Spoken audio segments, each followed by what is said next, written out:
So famous investor Charlie Munger told a young investor in the late 90s that if it takes everything that you've got, so don't eat out, sell things, do whatever you have to do, get your hands on 100k as quickly as possible. And after that, he said, you can ease off the gas pedal a little bit. And that line has been quoted by basically every single person who's ever opened an investing app since. It's become kind of like the milestone.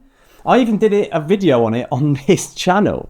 It's the gate to get through, and then after which the machine starts working for you instead of the other way around, except it doesn't anymore. So let's ask a question. Why doesn't it work anymore? Now, the obvious answer is inflation, all right? And yes, look, that is a big part of it. When Munger said the 100K in the 90s, that is something like 230,000 today.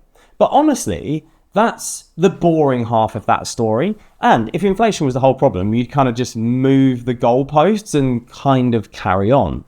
The rule is dead for a structural reason. Something's changed underneath it about how saving and earning and the actual returns that you get all fit and blend together. And once you see it, you can work out that number that genuinely replaces the 100 grand, your number. And it's one simple line of maths that you could do on the back of a receipt or a napkin. So let's start with truly why that old 100k figure is broken. Now, the whole point of that 100k figure is that it marked a sort of handover, right? Early on in your investing and saving journey, your portfolio grows because you put money into it, okay? That's behavior, that's you. But later on, it grows because the market starts growing it. That's compounding, right? Munger was trying to mark essentially the exact moment where the kind of baton gets passed from one runner in that mission to the other, essentially. And the maths is kind of super neat and tidy when you think about it. 100 grand growing at 8% throws off £8,000 a year while you sleep. If you were saving £10,000 a year of your own money, well, like, there it is, right? The market is more or less matching your effort. This is when a saver becomes an investor. Super clean. But now, run it today. Let's say someone is saving 500 a month, getting 5% real return, and real just means that kind of inflation's been taken out of it. So it's what your money is really growing by above inflation, not just kind of the numbers on the screen. That takes them about 12 and a half years on that basis to reach £100,000. Now, at that point, right as they cross that famous 100k line, the total growth in their pot, the market is contributing around 29% of that year's growth. Only 29% of the growth. They are still carrying 70 odd % on their own back, right? And it's a bit like sort of pushing a car, trying to kind of bump start it, right? You're like shoving this thing down the road for 12 years.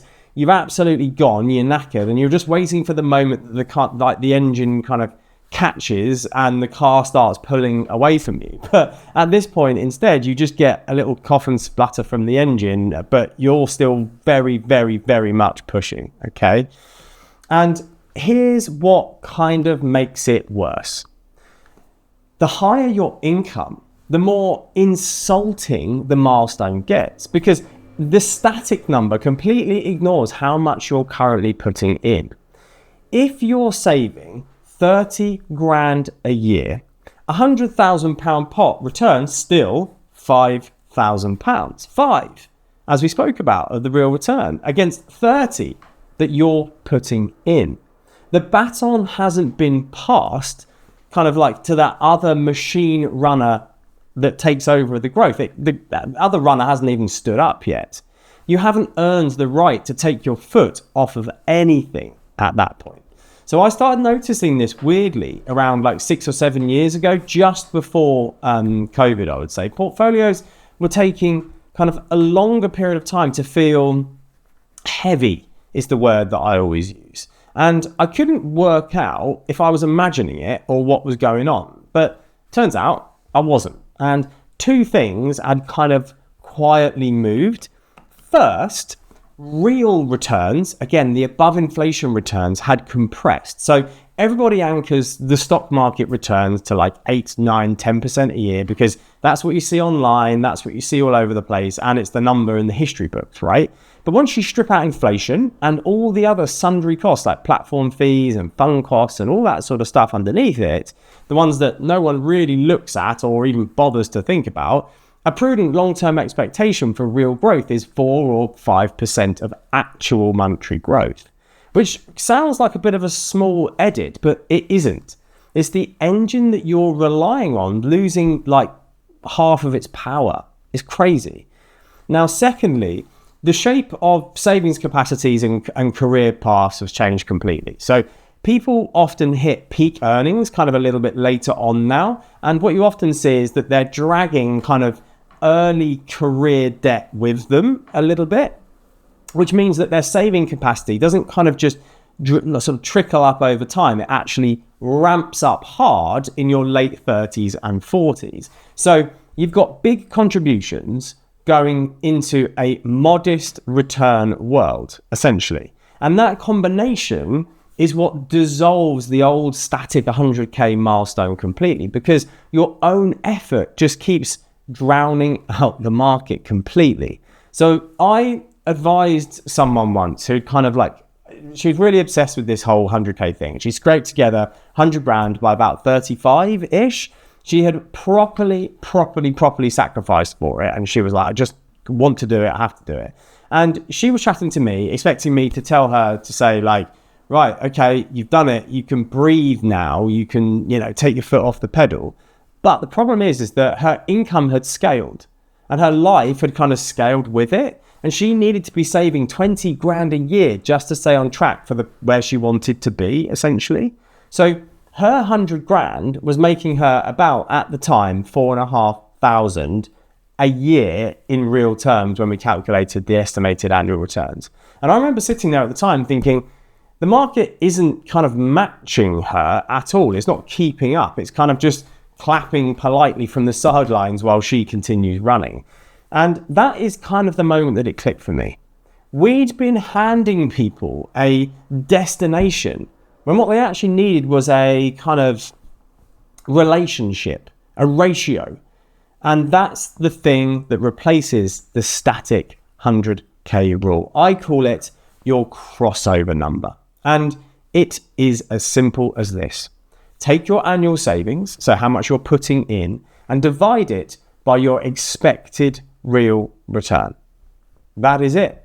That is the whole formula. What it gives you is the exact size that your pot has to be before the market's real return equals what you personally put into it each year, which is what Charlie Munger actually meant. He just picked a number randomly in the heat of the moment instead of a relationship. Because in his world, for his audience, the number just happened to fit at that particular time when he was talking about it. So using this crossover number, let's see what it does. So save £5,000 a year and assume a 5% real return. Your crossover number, very neatly, is £100,000. So Munger's rule was never wrong, right? It was just right for one very specific person, and we just kind of like nicked their homework and took it as gospel. If you save £15,000 a year, your number is £300,000 a year. Saving £40,000 a year, if you were doing that, which I know is a huge amount of contributions, and it's something that seemed out of the realm of possibility for most, your crossover number would be £800,000. 800 grand before you've earned the right to kind of ease off where your market returns, your real returns, are actually dwarfing what you're putting in. Nowhere near 100, right? And look, I know how that lands. You were told that this magical gate is £100,000. And I've just moved it back to 800. But it cuts the other way too as well, right? Don't forget that. And this is the part that I see land hardest in my coaching that I do with people. Links are in the description for that if you think that might be useful for you, a bit of coaching. Because most of the people who come to me, they're not behind by any means. They feel behind. They might feel that way, but they're not. They're saving 20 grand a year. Let's say they're saving 20 grand a year, or they've got £150,000 in their pot already and they're putting that money into it.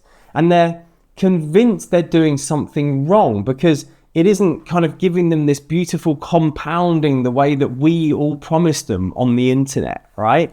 They're not failing. Their number, if you're putting in 20 grand a year, is 400,000. They're just still in the sort of first half of the race where there's only one person running. It's them. It's not a diagnosis. It's just an accurate assessment of where they are in terms of their progress moving. Now, the key thing is it moves with you. Your crossover number moves with you, which the old rule, the 100 grand rule, never did, right? If you trim your lifestyle so you need to save a bit less, your crossover number walks towards you rather than you chasing it. If your real rate of return drops to, say, 4% in a decade, which it may well do, the formula just tells you the truth. That's £15,000 a year. That £15,000 contribution now needs to be £375,000 behind it to power it rather than £300,000. So you can see the relationship between the growth and the crossover. There's no surprise, no crisis of faith, no wondering whether you've broken something, just a clear understanding of really where that number critically sits. But the reason any of this matters is what happens on the other side of that line, right? Because that's what we're all here for. Because everyone imagines the second half is more of the first half, essentially, like just keep putting in and all that sort of stuff. But it truly isn't. Take someone saving £12,000 a year and we'll use that 5% real return again. Their crossover number on the basis of that is £240,000. And getting from nothing to 240 takes probably about 14 and a half years. 14 and a half years of the unglamorous bit, right? The direct debit, the boring funds, the boring investments, the not doing anything clever. It's all just you pushing. Then from 240k to 500,000, 6.5 years. Crazy. But from 500,000 to 1 million, only 7 additional years. So the first 240k takes the best part of 15 years. The next 760,000 takes just over 10. Same person, same discipline, same market. The pile has simply started duplicating their inputs instead of receiving them, essentially. And that's the whole game. That's where the kind of gravity flips. Not a number someone picked in the 90s for a saver who probably isn't you, right? But at the point where the engine kind of starts to finally catch up and you stop having to bump start it and the car starts pulling off. Now, I mentioned that I've covered the 100k rule in another video, and you know what? I still think that you really should watch it next here, because even though the binary number that you're trying to reach has potentially moved, there are some really, really key criteria and key concepts that will really help you to build and grow your money faster in that video there to get to that point. So give it a click and I will see you there.